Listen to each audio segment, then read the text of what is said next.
Hello students, welcome all of you. Myself Lonkar sir, Faculty of Physics Department, Madhuji College, Fulton. मी तुम्हाला semester फर्स्टसाठी paper 1 फिजिक्समधील शिकवणार आहे. त्याच्यामध्ये तुम्ही पाहू शकता हे फिजिक्सचं टेक्स्टबुक आहे सेमिस्टर 1 साठी पेपर फर्स्टसाठी. आणि हे जे टेक्स्टबुक आहे हे टेक्स्टबुक नवीन सिलेबसनुसार तयार केलेला आहे ॲज पर CBCS सिलेबस. आपण सुरुवातीला पाहूया की ह्या टेक्स्टबुकमध्ये कंटेंट्स काय काय आहेत. आपल्याला हे टेक्स्टबुक स्टडी करायचं आहे ते तुम्हाला 40 मार्क्ससाठी असणार आहे सेमिस्टर 1 साठी. त्याच्यामध्ये तुम्हाला 2 युनिट दिलेले आहेत, युनिट फर्स्ट आणि युनिट सेकंड. युनिट फर्स्टमध्ये तुम्हाला 3 चॅप्टर स्टडी करायचे आहेत आणि युनिट सेकंडमध्ये 2 चॅप्टर स्टडी करायचे आहेत.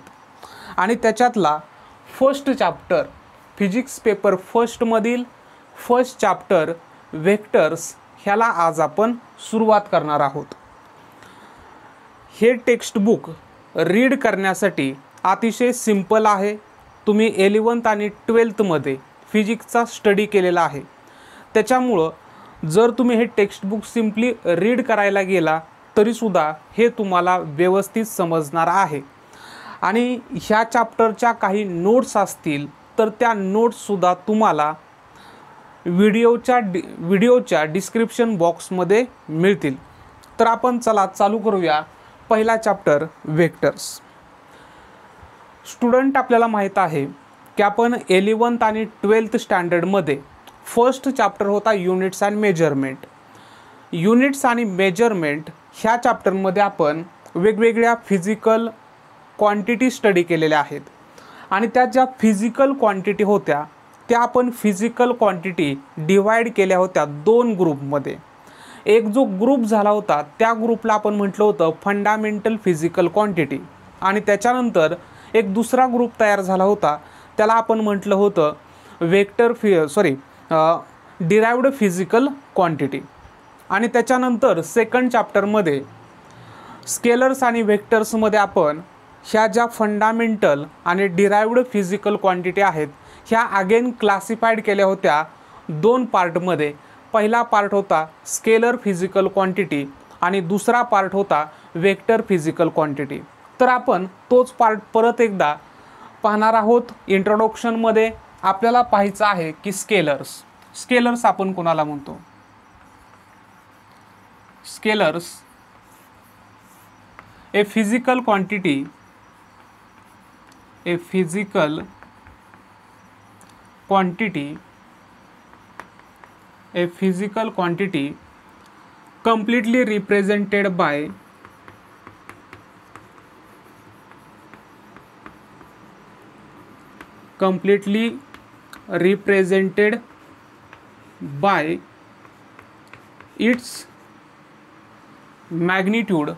completely represented by its magnitude,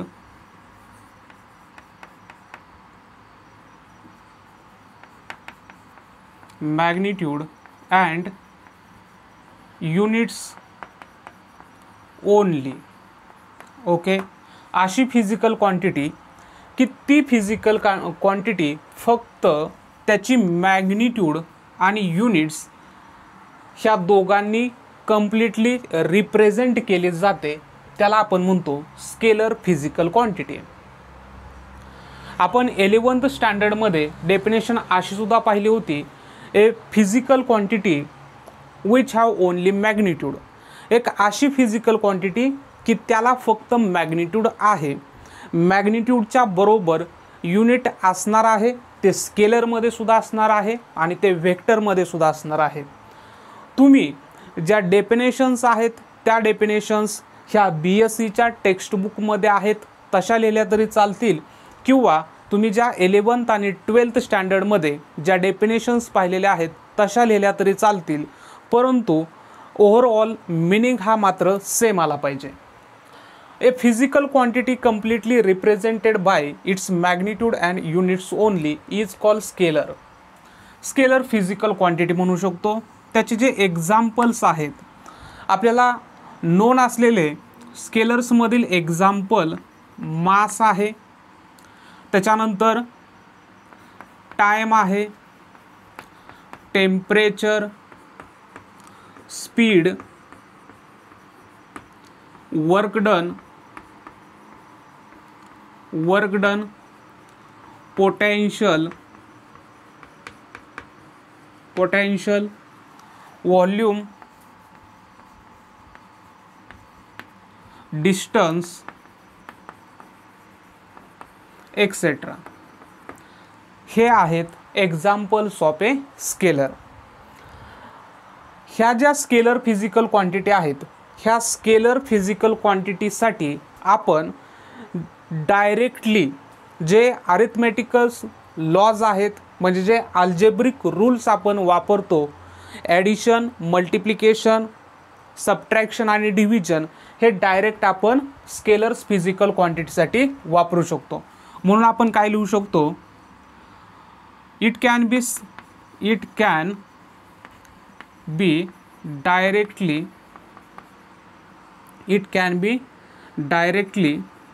subjected to the arithmetics laws such as addition, subtraction, multiplication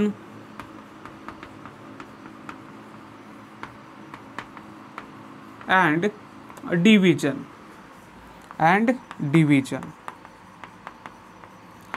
म्हणजे स्केलर फिजिकल क्वांटिटीसाठी आपण हे जे बेसिक मॅथमॅटिक्समध्ये जे लॉज वापरतो ते डायरेक्टली आपण स्केलरसाठी वापरू शकतो. पण वेक्टरसाठी तसं नाही. वेक्टरसाठी आपण काही लॉज डिराईव्ह केलेले आहेत, की जसे की triangle law of vector addition आहे, polygon law of vector addition आहे, parallelogram law of vector addition आहे. ते सुद्धा लॉज आपल्याला ह्या चॅप्टरमध्ये स्टडी करायचे आहेत. आपण ह्याचे एक्झाम्पल पाहूया. सपोज फॉर एक्झाम्पल आपण सुरुवातीला ॲडिशन आणि सबट्रॅक्शनसाठी पाहूया. ॲडिशनसाठी किंवा सबट्रॅक्शनसाठी सपोज आपण घेऊया एक्झाम्पल ॲडिशनसाठी. माझ्यापाशी एक टाईम आहे 2 second plus 3 second equal to झाला 5 सेकंद. म्हणजे सिम्पल मी काय केलं, ॲडिशनचा रूल ह्या ठिकाणी वापरलेला आहे. त्याच्यानंतर सपोज डिस्टन्स आपण मीटरमध्ये मेजर करतो. 5 metre minus 3 metre equal to 5 minus 3 2 metre हे आपल्याला मिळालं. पण ॲडिशन आणि सबट्रॅक्शन करण्यासाठी एक स्टार मार्क किंवा कंडिशन्स काय आहे, both physical quantities are the same type. Same टाईपच्या दोन्ही फिजिकल क्वांटिटी असल्या पाहिजेत तरच त्यांची ॲडिशन होऊ शकते. इथं सेकंद दोन्हीसुद्धा फिजिकल क्वांटिटी म्हणजेच टाईम आहे आणि ह्या ठिकाणी दोन्हीही फिजिकल क्वांटिटी डिस्टन्स आहेत, म्हणून त्यांची ॲडिशन झाली. असं होणार नाही 2 सेकंद प्लस 5 मीटर. आपण असा हा रूल ॲडिशन आणि सबट्रॅक्शनसाठी वापरू शकत नाही. एक छोटीशी कंडिशन म्हणजे दोन्ही फिजिकल क्वांटिटी ह्या सेम असल्या पाहिजेत. परंतु मल्टिप्लिकेशन, स्केलरमधीलच मल्टिप्लिकेशन आणि डिव्हिजनसाठी आपण डिफरंट 2 फिजिकल क्वांटिटीचं मल्टिप्लिकेशन डायरेक्टली करू शकतो किंवा डिव्हिजनसुद्धा करू शकतो. फॉर एक्झाम्पल घेऊया. आपल्यापाशी फॉर्म्युला आहे व्हॉल्यूमचा. व्हॉल्यूम घेऊया आपण. व्हॉल्यूमचा फॉर्म्युला आहे length into breadth into height. Suppose 2 metre multiply 2 metre multiply 2 metre. आपल्याला व्हॉल्यूम फाइंड आउट करायचं आहे. लेंथ, ब्रेड्थ आणि हाईट हे रिस्पेक्टिव्हली 2 to 2 मीटर आहेत. तर 2 × 2 4, 4 × 2 झाले 8 आणि युनिट होणारे मीटर क्यूब. ओके, एक्झाम्पल घेऊया आपण डेन्सिटीचं. Density equal to mass upon volume. Mass upon volume. Suppose mass घेऊया आपण 10, वॉल्यूम घेऊया 2, तर आपल्याला आन्सर मिळेल 5. मास युनिट घेणारे आपण kg आणि 2चं म्हणजे वॉल्यूमचं युनिट असणारे मीटर क्यूब, kg पर मीटर क्यूब, 5 kg पर मीटर क्यूब. वॉल्यूमसाठी आपण असं सुद्धा घेऊ शकतो, सपोज x ही एक फिजिकल क्वांटिटी आहे आणि मल्टिप्लिकेशन केलं आपण a आणि b न, तर आपलं जे प्रॉडक्ट येणार आहे a × b आणि काय होणार आहे unit of a multiply unit of b, म्हणजे a आणि b ह्या दोन डिफरंट स्केलर फिजिकल क्वांटिटी असल्या तरी चालू शकतात. तर हे झालं स्केलर आणि आपल्याला मेनली ह्या चॅप्टरमध्ये स्टडी करायचा आहे वेक्टरचा. तर सुरुवात करूया आपण वेक्टरपासून. वेक्टरची डेफिनेशन सुरुवातीला लिहूया. आपल्याला माहीत आहे वेक्टर्स म्हणजे अशा फिजिकल क्वांटिटी आहेत की त्या फिजिकल क्वांटिटी रिप्रेझेंट करण्यासाठी मॅग्निट्यूड ॲज वेल ॲज डायरेक्शनची गरज आहे. डेफिनेशन लिहूया आपण. Vectors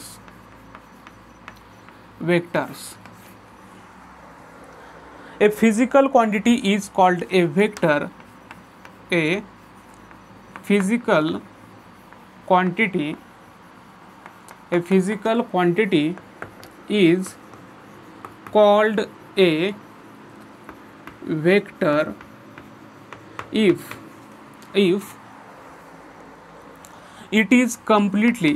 it is not completely represented by its magnitude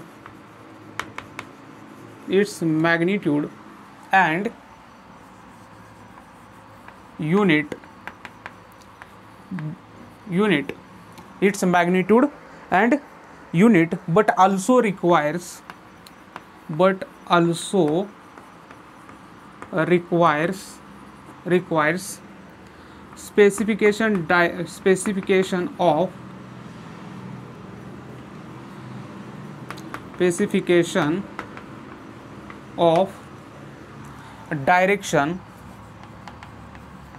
specification of direction in a space. अशी सुद्धा तुम्ही डेफिनेशन लिहू शकता वेक्टर फिजिकल क्वांटिटीची. ए फिजिकल क्वांटिटी डेफिनेशन पाहू एकदा. A physical quantity is called a vector if it is not completely represented by its magnitude and unit, but also requires कशाची अजून गरज आहे स्पेसिफिकेशन ऑफ डायरेक्शनची. त्याला आपण म्हणणार आहे वेक्टर्स फिजिकल क्वांटिटी, किंवा सिम्पली तुम्ही लिहू शकता ए physical quantity which have magnitude and direction, as well as direction, किंवा a physical quantity is completely represented by magnitude as well as direction is called a vector physical quantity. Examples आपल्यापाशी काय आहेत vector physical क्वांटिटीचे. तर displacement हा vector physical quantity आहे. Displacement ही vector physical quantity आहे. Velocity आहे, त्याच्यानंतर ॲक्सलरेशन आहे, मोमेंटम आहे, फोर्स, टॉर्क एक्सेट्रा. अशा अनेक आपण वेक्टर्स फिजिकल क्वांटिटी लिहू शकतो. पण वेक्टर्स फिजिकल क्वांटिटी ह्या आपण डायरेक्टली वेक्टर फिजिकल क्वांटिटीसाठी आपण डायरेक्टली अरिथमेटिकल लॉज किंवा अल्जेब्रिक लॉज, जे बेसिक ॲडिशन, मल्टिप्लिकेशन, सबट्रॅक्शन आणि डिव्हिजनचे लॉज आहेत, ते लॉज आपण ह्यांच्यासाठी डायरेक्टली वापरू शकत नाही. त्यांच्यासाठी आपण लॉज तयार केलेले आहेत, ते सुद्धा लॉज आपण स्टडी करणार आहोत. मग ह्या ज्या वेक्टर्स फिजिकल क्वांटिटी आहेत त्याचं आपण रिप्रेझेंटेशन कसं करतो ते आपण पाहूया. Representations of vectors.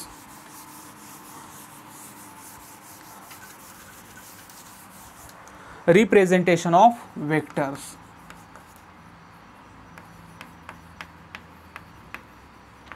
Representations of vectors.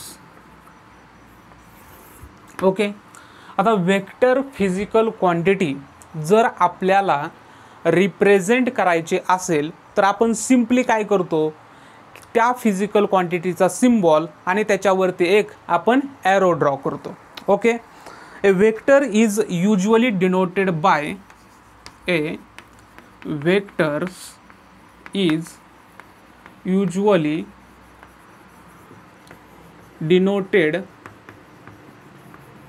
denoted by an arrow over a symbol.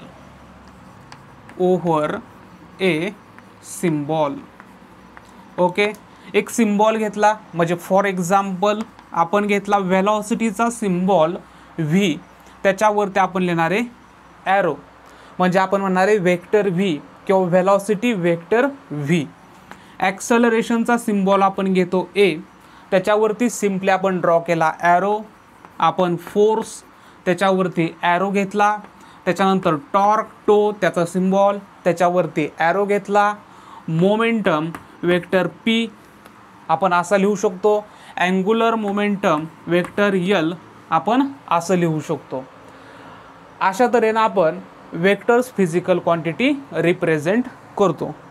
आता सपोज ह्या वेक्टर्स फिजिकल क्वांटिटीचे जर मला मॅग्निट्यूड पाहिजे असेल तर व्हेलॉसिटीची मॅग्निट्यूड मी मॉड ऑफ वेक्टर व्ही लिहू शकतो. ॲक्सलरेशन वेक्टरची magnitude mod of vector A लिहू शकतो. फोर्सची magnitude mod of vector F लिहू शकतो.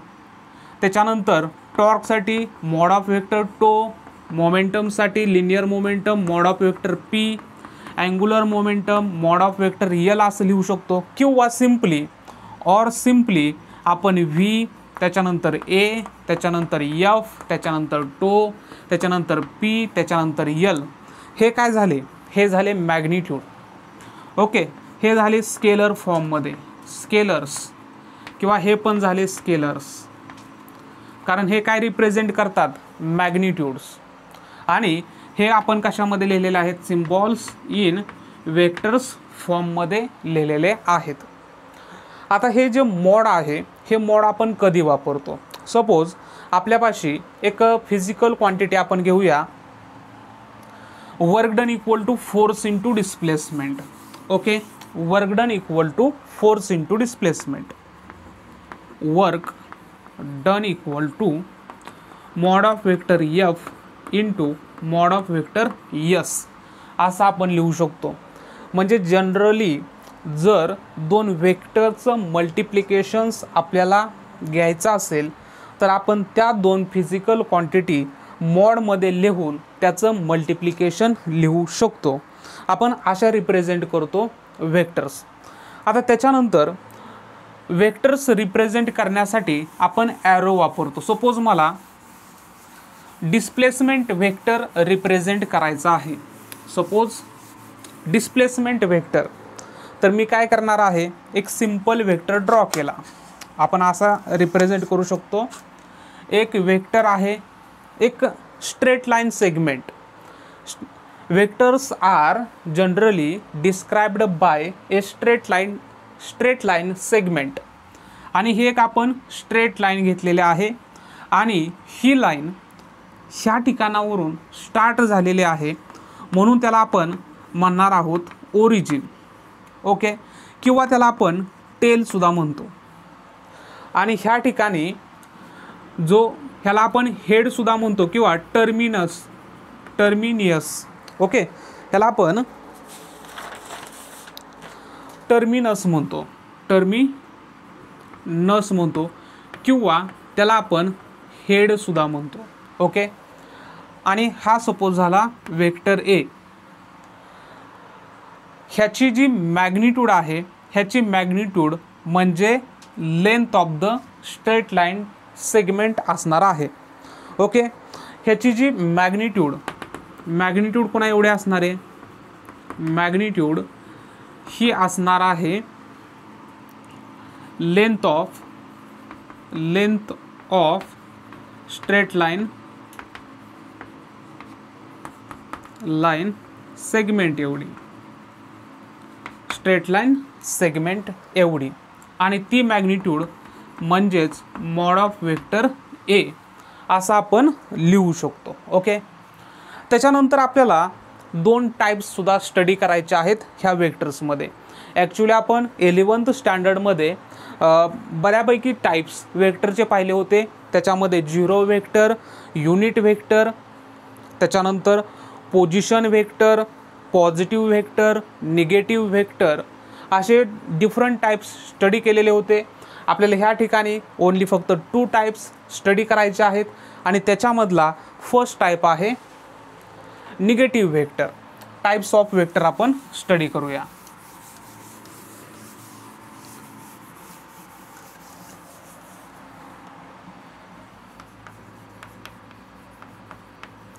टाइप्स ऑफ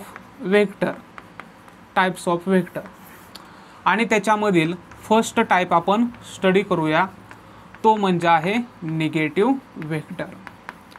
आता निगेटिव्ह वेक्टर कधी म्हणणार आहे, सुरुवातीला मी तुम्हाला एरो काढून दाखवतो. Suppose we have a vector A. Suppose माझ्यापाशी एक हा ए वेक्टर आहे आणि ह्या ए वेक्टरच्या लेंथ एवढाच, त्याच्या लेंथ एवढाच मी दुसरा वेक्टर ड्रॉ केला, बट अपोजिट इन डायरेक्शन, पहिल्याच्या अपोजिट डायरेक्शनला. तर आपण ह्या वेक्टरला पहिल्या वेक्टरचा निगेटिव्ह वेक्टर म्हणणार आहोत. ओके, म्हणजे निगेटिव्ह वेक्टरची आपण डेफिनेशन कशी करू शकतो. इफ टू वेक्टर्स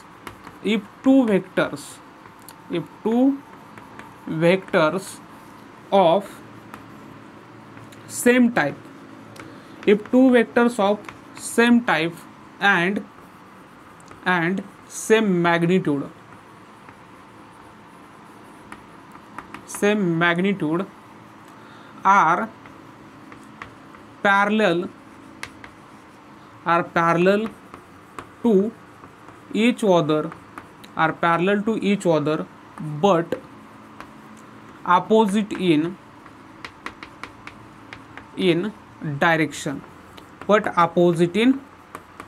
direction, ह्याला आपण म्हणणार आहोत निगेटिव्ह वेक्टर. म्हणजे दोन वेक्टर्स असले पाहिजेत सेम टाईपचे, म्हणजे दोन्ही वेक्टर्स एकतर डिस्प्लेसमेंटच्या असतील, व्हेलॉसिटीच्या असतील, फोर्सच्या असतील, मोमेंटमच्या असतील, कोणाचे असतील आणि सेम मॅग्निट्यूडच्या असतील, बट अपोजिट इन डायरेक्शन, आणि ते एकमेकांना पॅरलल सुद्धा असले पाहिजेत. असं जर असेल तर त्या वेक्टरला आपण म्हणणार आहे निगेटिव्ह वेक्टर्स, आणि त्याच्यामुळं हे दोन्ही वेक्टर्स एकमेकांचे निगेटिव्ह वेक्टर्स आहेत. ओके, त्याच्यानंतर निगेटिव्ह वेक्टर नंतर आपण सेकंड टाइप स्टडी करूया, unit vector. Second type unit vector.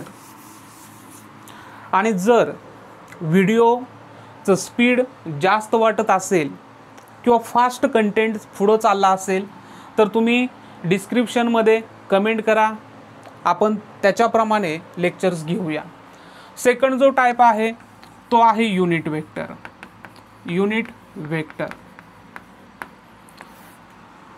11th स्टँडर्डमध्ये आपण पाहिलं होतं a vector having unit magnitude. Unit म्हणजे 1, unit magnitude and particular direction किंवा गिवन डायरेक्शन.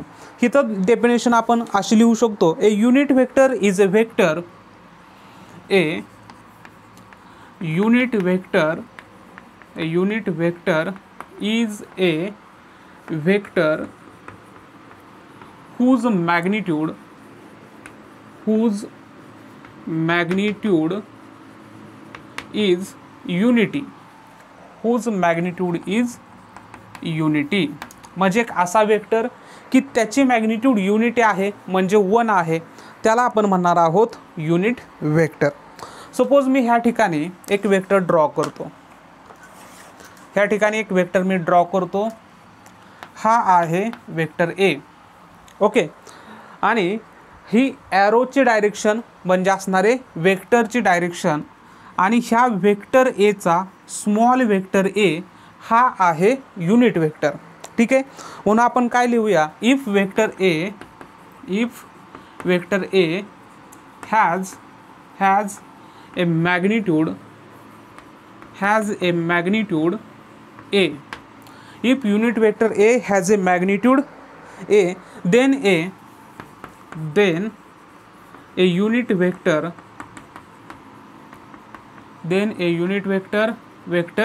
a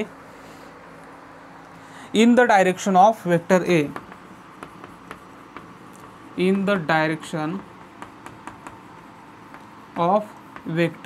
a बघा, इफ वेक्टर ए म्हणजे हा vector A has a magnitude A, त्याची magnitude आहे A, then a unit vector A म्हणजे small ए आणि त्याच्यावरती ॲरो हा आहे युनिट वेक्टर कोणाचा, तर वेक्टर एचा आणि कोणाच्या डायरेक्शनला, तर in the direction of vector A. समजलं.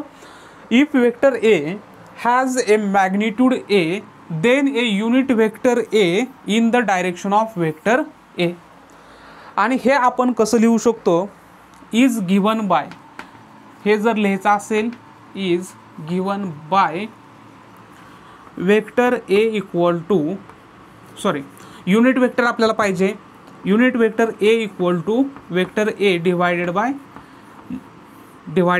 Magnitude of vector A. हा फॉर्म्युला आहे युनिट वेक्टरचा.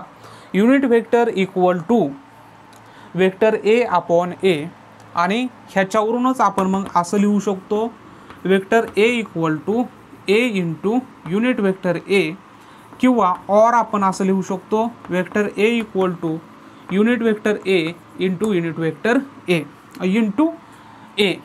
ओके. आता मग युनिट वेक्टर्स आपण जर 2 डायमेन्शनल सिस्टीम घेतली, 2 डायमेन्शनल सिस्टीममध्ये 2 ॲक्सिस घेतो आपण, X axis and Y axis. X ॲक्सिसच्या अलॉंग जो युनिट वेक्टर घेतो तो युनिट वेक्टर आय घेतो, स्मॉल आय, आणि वायच्या अलॉंग युनिट वेक्टर आपण जे घेतो. आणि इन कार्टेशियन कोऑर्डिनेट सिस्टीम आपण unit vectors in Cartesian coordinate सिस्टीममध्ये कसे लिहायचे ते आपण पाहूया. Unit vectors in Cartesian coordinate system, in Cartesian coordinate system, in Cartesian coordinate system. Cartesian coordinate सिस्टीममध्ये 3 आपण ॲक्सिस घेतो, या ठिकाणी ड्रॉ करतो आणि हे तिन्ही ॲक्सिस एकमेकांना असणार आहेत परपेंडिक्युलर. तिन्ही ॲक्सिस असणार आहेत एकमेकांना perpendicular. X axis, Y axis and Z axis आपल्याला. आणि हे जे हा पॉईंट आहे ह्याला आपण म्हणणार आहे ओरिजिन, ज्या ठिकाणी तिन्ही ॲक्सिस एकमेकांना इंटरसेक्ट झालेले आहेत आणि X Y Z are mutually perpendicular to each other. Unit vector I along the x axis, unit vector along the y axis is vector j आणि unit vector along the z axis is vector k. आपण ह्याच्या ऐवजी i cap किंवा काही वेळेस त्याला आपण I hat, hat हा सुद्धा वर्ड वापरू शकतो. आपण ह्याला जे कॅप म्हणू शकतो किंवा ह्याला आपण के कॅप सुद्धा म्हणू शकतो. पण आय जे के हे तिन्ही सुद्धा लेटर्स स्मॉल लेटर्समध्ये आपण लिहिलेले आहेत. आता टेक्स्टबुकमध्ये आपण कॅप हा सिम्बॉल वापरलेला नाही, म्हणून आपण unit vector I, unit vector जे अँड युनिट वेक्टर के लिहिणारे. unit vectors along the x, y, z axis respectively. Suppose ह्या कार्टेशियन कोऑर्डिनेट सिस्टीम मध्ये आपल्याला एक पॉइंट दिलेला आहे स्पेस मध्ये. If we have a point in a space, हे परत एक कार्टेशियन कोऑर्डिनेट सिस्टीम ड्रॉ करतो. एक कार्टेशियन कोऑर्डिनेट सिस्टीम ड्रॉ केली.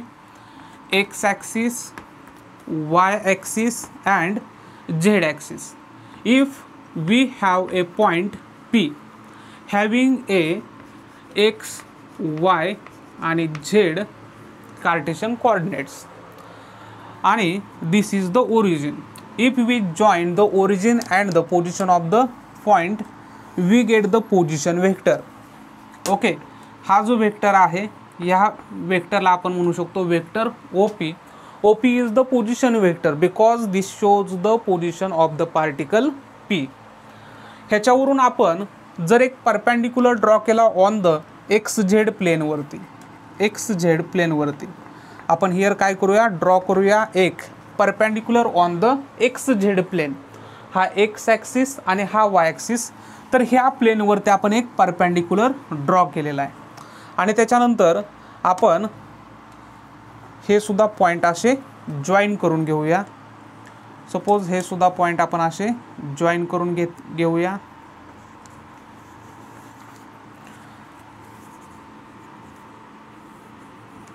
ओके, तर हा जो वेक्टर आहे ह्या वेक्टरला आपण म्हणणार आहे वेक्टर PZ, कारण हा अलॉंग द झेड ॲक्सिस आहे.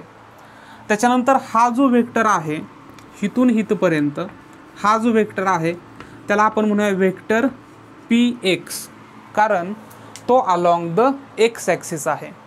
आणि आपण P आणि एक्स ॲक्सिस जॉईन करून घेतला तर ह्या ठिकाणी हा जो वेक्टर असणार आहे हा असणार आहे वेक्टर PY.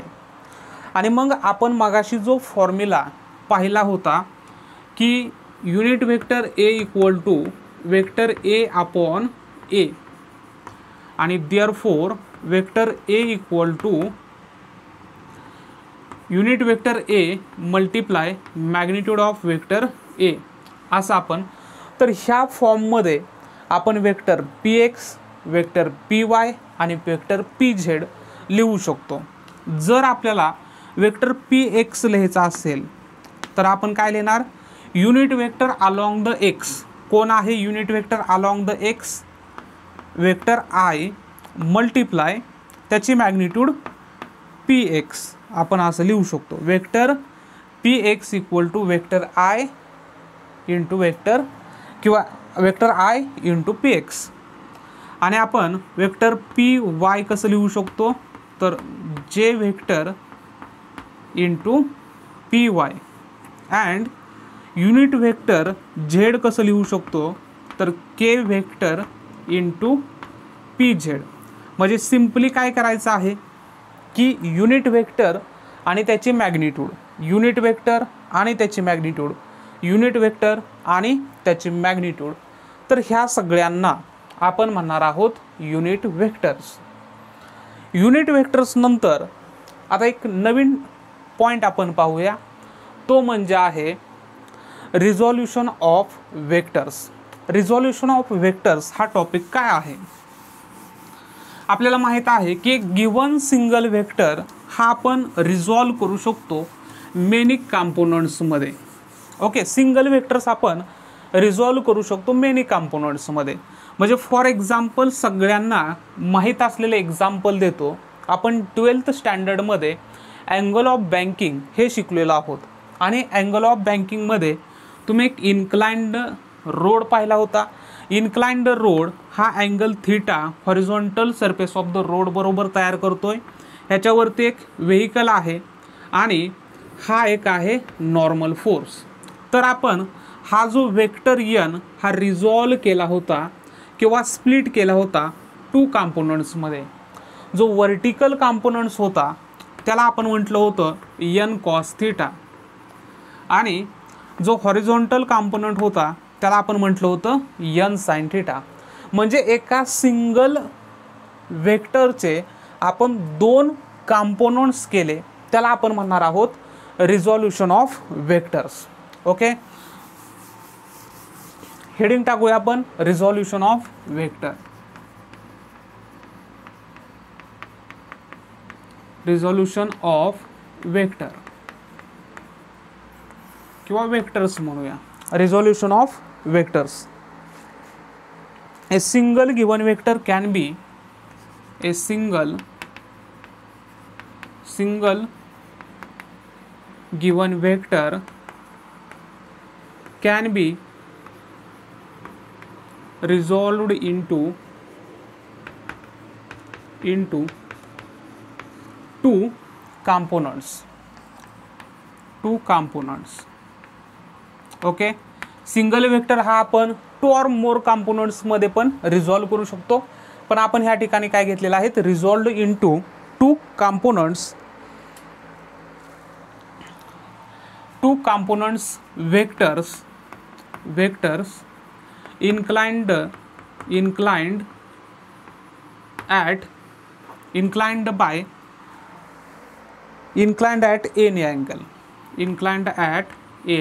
angle. म्हणजे for example we have a vector A. तर वेक्टर ए मी असा आणि असा रिझॉल्व करू शकतो आणि ह्यांच्यामधला अँगल जो आहे तो थीटा आहे आणि तो कितीही असू शकतो. सपोज माझ्यापाशी वेक्टर बी आहे आणि तो मी रिझॉल्व असा करू शकतो. ओके, तर ह्या दोन कंपोनंट्समधला जो अँगल आहे तो थीटा हा एनी अँगल असू शकतो. ओके, जर पण ह्यामधला if the angle between 2 components is 90 degree असेल तर त्याला आपण म्हणणार आहोत rectangular resolved vectors. If the angle between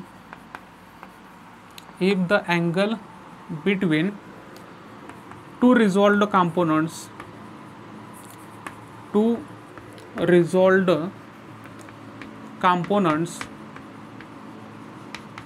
components is 90 degree, then they are called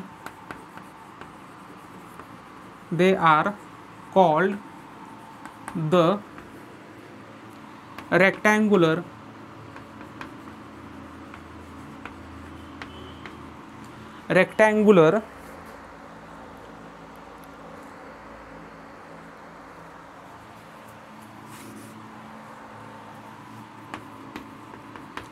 rectangular resolved vectors.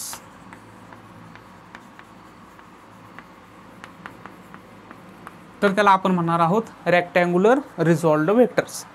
म्हणजे सपोज आपल्यापाशी हा सपोज आहे वेक्टर पी आणि हा वेक्टर पी आपण एक वर्टिकल कंपोनंट्स मध्ये रिझॉल्व केला आणि त्याच्यानंतर हॉरिझॉन्टल कंपोनंट्समध्ये रिझॉल्व केला आणि हे जर दोन कंपोनंट्स रिझॉल्व झालेले, हा अलॉंग द एक्स ॲक्सिस एक कंपोनंट्स आपण रिझॉल्व केला अलॉंग द एक्स ॲक्सिस आणि एक कंपोनंट आपण रिझॉल्व केला अलॉंग द वाय ॲक्सिस आणि एक्स ॲक्सिसच्या अलॉंग जो कंपोनंट रिझॉल्व केलेला आहे त्याला आपण म्हणूया वेक्टर पी एक्स आणि अलॉंग द वाय ॲक्सिस आहे त्याला आपण म्हणूया वेक्टर पी वाय. आणि ह्या दोन रिझॉल्व्ड कंपोनंट्समध्ये जर अँगल हा 90 डिग्री असेल तर त्याला आपण म्हणणार आहोत रेक्टँग्युलर रिझॉल्व्ड व्हेक्टर्स. आणि मग रेक्टँग्युलर रिझॉल्व्ड व्हेक्टर्सवरून आपण ह्या वेक्टर पी ची मॅग्निट्यूड फाइंड आउट करणार आहोत आणि रिझल्टंट वेक्टरचा फॉर्म्युला सुद्धा वेक्टर पी साठी आपल्याला फाइंड आउट करायचा आहे. एक छोटंसं डेरिवेशन आपण रेक्टँग्युलर रिझॉल्व्ड वेक्टरसाठी पाहूया. एक सिंपल डेरिवेशन आहे.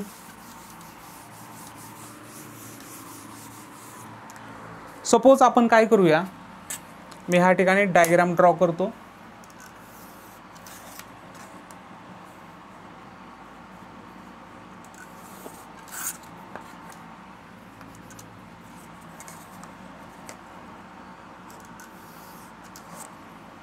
ओके, हा आहे वेक्टर पी आणि वेक्टर पी हा रिझॉल्व झाला अलॉंग द एक्स ॲक्सिस. हा आहे एक्स ॲक्सिस आणि हा जो कॉम्पोनंट आहे त्याला आपण म्हणणार vector P x. This is the origin and the components along the Y axis is called vector P Y. Okay, आणि ह्या दोघांमधला जो आता हिथं वेक्टर पी एक्स आणि वेक्टर पी वाय ह्यांच्यामधला जो अँगल आहे हा 90 डिग्री आहे, हा आपल्याला ऑब्झर्व होतोय. जर वेक्टर पीनं along the vector X angle theta create केला असेल तर हा राहिलेला अँगल किती असणार आहे, टोटल किती आहे, हा टोटल अँगल आहे 90 डिग्री. तर 90 मायनस थीटा, तर हा राहिलेला अँगल किती असणार आहे, 90 मायनस थीटा असणार आहे. Okay, 90 minus theta. ह्या पॉईंटला आपण म्हणूया A B and C. Okay, let vector P ह्याचं डिस्क्रिप्शनमध्ये आपण थोडंसं लिहूया. Let vector P resolved into two components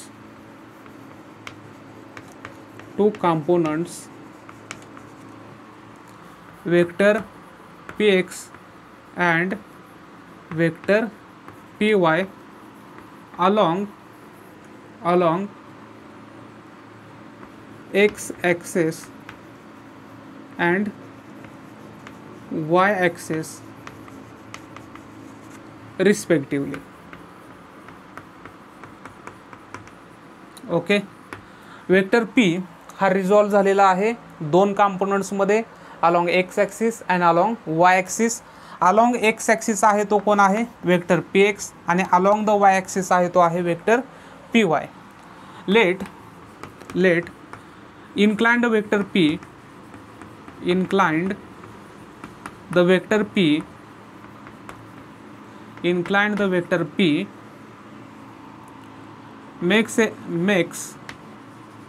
an angle theta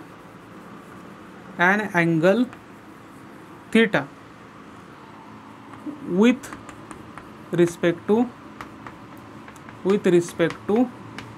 x axis. Okay, तर काय झालेलं आहे, वेक्टर पी न हा वेक्टर पी मी ह्या ठिकाणी लिहितो. वेक्टर पी न काय केलेलं आहे, along the X axis theta हा अँगल क्रिएट केलेला आहे.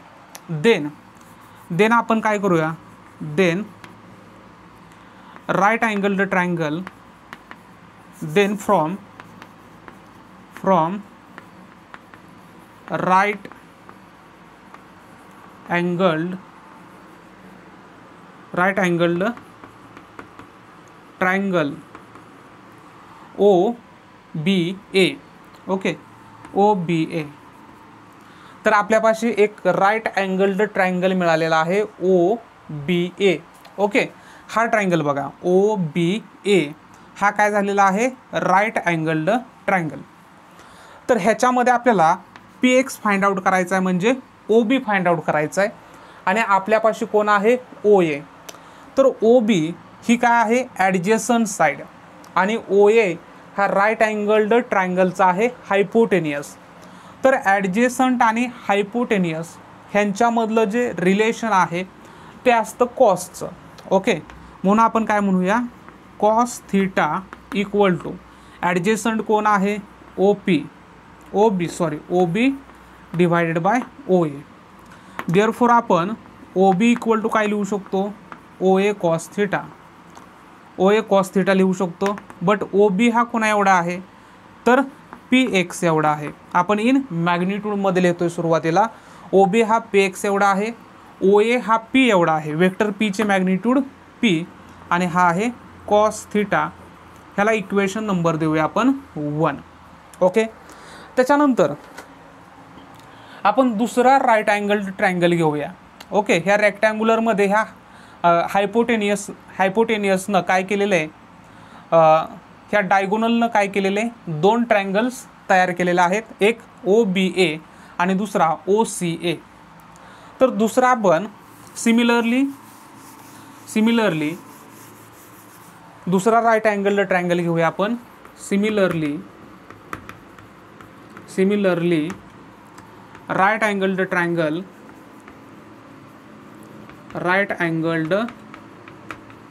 ट्रायंगल कोणता घेऊया? राईट अँगल्ड ट्रायंगल OCA ह्याच्यामध्ये सुद्धा आपण कॉसचं रिलेशन वापरूया. ह्या ठिकाणी थीटा किती आहे? 90 मायनस थीटा. म्हणून आपण काय लिहूया? Cos of 90 minus theta equal to कॉसचं रिलेशन काय असतं? Adjacent upon hypotenuse. तर ॲडजेसंट कोण आहे? ॲडजेसंट आहे OC. ओके, ॲडजेसंट आहे OC डिवायडेड बाय हायपोटेनियस आहे OA. But cos 90 minus theta असतो sine theta. Cos 90 minus theta हा साइन थीटा असतो. मॅथमॅटिकलमध्ये हा फॉर्म्युला तुम्हाला मिळून जाईल. OC अपॉन काय आहे? OA. देअरफोर आपण OA इक्वल टू काय लिहू शकतो? OC into sine theta. But OA म्हणजे कोण आहे? आपल्याला चुकलं ह्या ठिकाणी. आपल्याला काय लिहावं लागेल? OC equal to OA sine theta. OC equal to OA sine theta. OC हा कोण आहे? PY आहे. वेक्टर पी वायचा आपण मॅग्निट्यूड घेतली PY. OA म्हणजे कोण आहे? P आणि साइन थीटा. ह्याला इक्वेशन नंबर देऊया आपण सेकंड. आपल्याला काय फाइंड आउट करायची? मॅग्निट्यूड फाइंड आउट करायची P ची. मग equation 1 PX equal to P cos theta आणि equation second PY equal to P sine theta.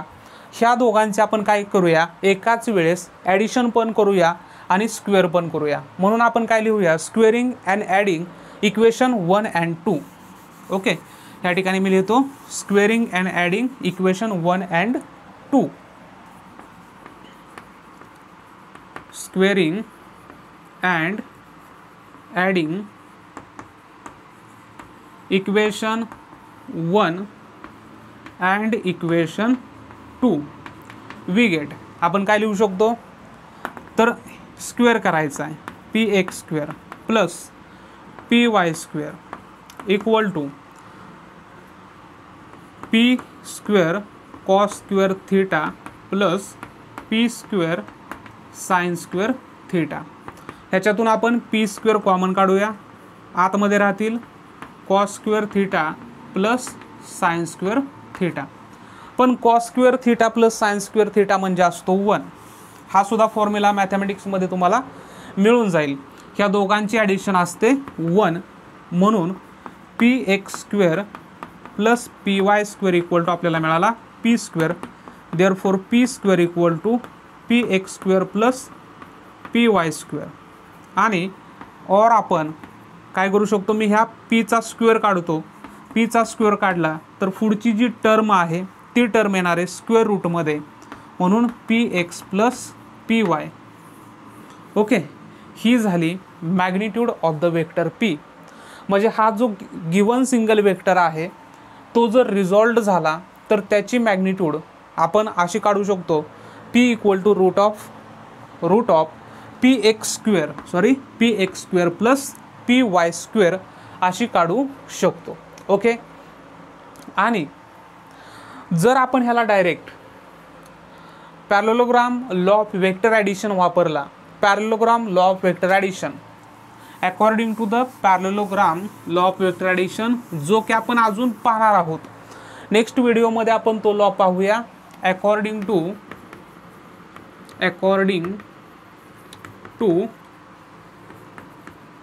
Parallelogram law of vector addition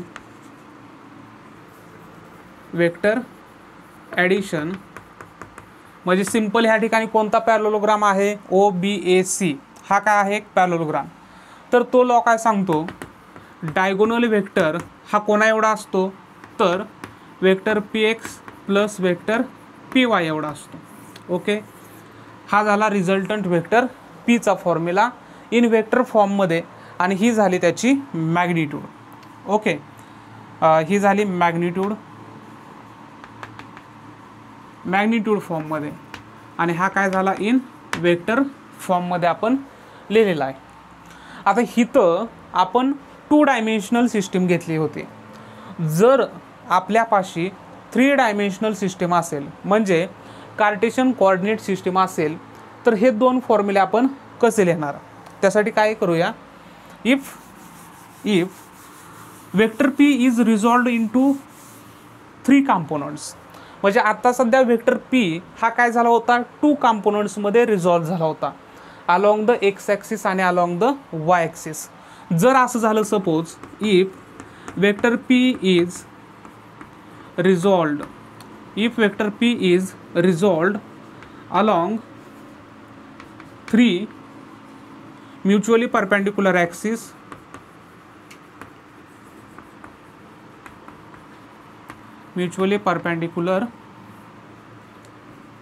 axis such as x, y and z, then along the x axis काय असणार आहे, then vector px, vector py and vector pz are the components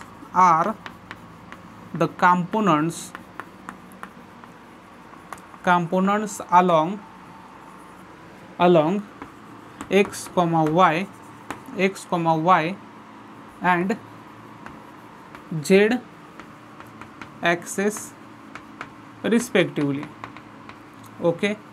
जर vector P हा 3 कंपोनंट्समध्ये resolve झाला तर त्याचे जे components आहेत, अलॉंग द एक्स ॲक्सिसला वेक्टर पी एक्स असणार आहे, अलॉंग द वाय ॲक्सिसला वेक्टर पी वाय असणार आहे आणि अलॉंग द झेड ॲक्सिसला वेक्टर पी झेड असणार आहे. आणि मग त्याची जी मॅग्निट्यूड आहे ते आपण कशी लिहू शकतो, जर 3 कंपोनंट्स असतील तर ह्या ठिकाणी मी मॅग्निट्यूड लिहितो. वेक्टर पी आपण असं लिहू शकतो, vector P equal to vector P X square plus P Y square plus P Z square असे आपण लिहू शकतो magnitude of the vector P. आणि रिझल्टंट वेक्टर पी कसा लिहू शकतो, इन वेक्टर फॉर्ममध्ये vector P equal to vector P X plus vector P Y plus vector P Z असं लिहू शकतो जर 3 कंपोनंट्समध्ये रिझॉल्व्ह झाला तर स्टुडंट, आजचं जे लेक्चर आहे ते हे लेक्चर आपण ह्या ठिकाणी स्टॉप करत आहोत. तुम्हाला जर काही डाऊट असतील तर माझा कॉन्टॅक्ट नंबर व्हॉट्सअप ग्रुपमध्ये तर ॲड आहेच आणि त्याचबरोबर तुम्ही मला कॉलसुद्धा करू शकता, मेसेज करू शकता, ह्या व्हिडिओच्या खाली तुम्ही कमेंटसुद्धा करू शकता. जर तुम्हाला लेक्चर आवडला असेल तर लाईक करा आणि जे तुमचे वर्गमित्र आहेत, क्लासमेट आहेत की ते अजून लेक्चर्स पाहत नाहीत तर त्यांच्यासाठी हे लेक्चर्स त्यांच्यापर्यंत शेअर करा. Thank you all of you.